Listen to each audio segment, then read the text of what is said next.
The little diner buzzed with warmth, the clinking of cutlery and low chatter around him. Tom hadn't been on a date in 3 years, not since his wife passed. Being a single dad to 6-year-old Lily had consumed his life, and he liked it that way. Until his coworker insisted he meet someone special on a blind date. He almost didn't come, but here he was. Then the door swung open. A woman stepped in, soaked from the light drizzle outside, in a faded army green jacket, her honey blonde hair tucked under a cap. She looked around awkwardly, then spotted him. 2 little twin boys followed behind her, maybe 5 years old, same brown eyes, same hesitant smile. "Hi," she said softly, walking up to him.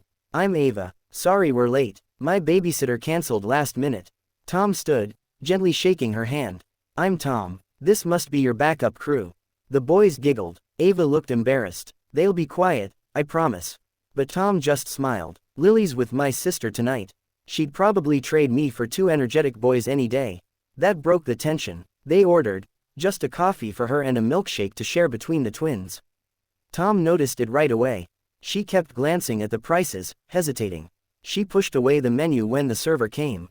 "Just the drink, thanks." Tom offered. "You sure? Dinner's on me." She shook her head quickly. No, it's fine. Really." She laughed off her kids' endless questions and smiled as they told silly jokes. But every now and then, her smile wavered, her eyes flickered with something, maybe shame. Pain. Tom didn't press, but he couldn't ignore the way the boys' clothes were too thin for the weather. Or how one of them pocketed a packet of crackers when he thought no one was looking. After dinner, they walked outside. The rain had stopped, but it was chilly. "Can I walk you to your car?" Tom asked. She hesitated. Then she finally whispered, "We don't have one.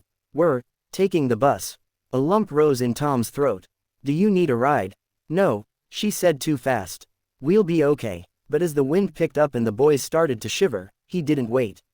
"Let me, please. It's cold." She paused, then nodded, defeated.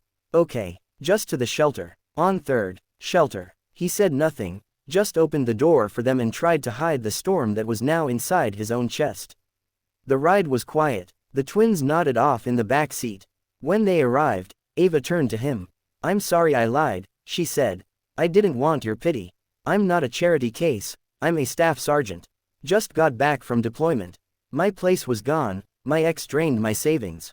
I'm waiting for my benefits to come through. I didn't think you'd show if I told the truth." Tom swallowed hard. "You showed up anyway. That says more." She looked at him, surprised. "Most people would have canceled," he added.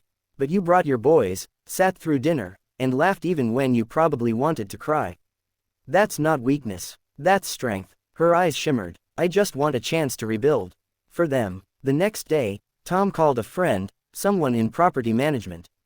Then he called another, his sister, who ran a daycare.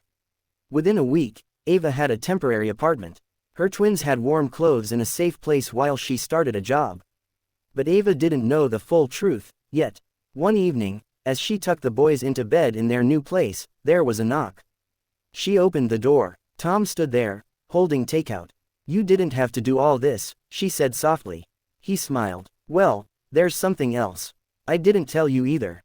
She raised an eyebrow. "I'm not just a graphic designer. I own the company. I was testing myself, trying to live simply again after losing my wife. You reminded me what strength looks like. I wanted to help, not because I pity you, but because I admire you." She stared at him, silent. Then, quietly, she said, "Maybe this wasn't just a blind date." He smiled. Maybe it was the start of something neither of us expected. Final scene. A few weeks later, Ava stood at a company dinner, wearing a simple dress Tom had gifted her, not expensive but elegant. She introduced him to her twins as Mr.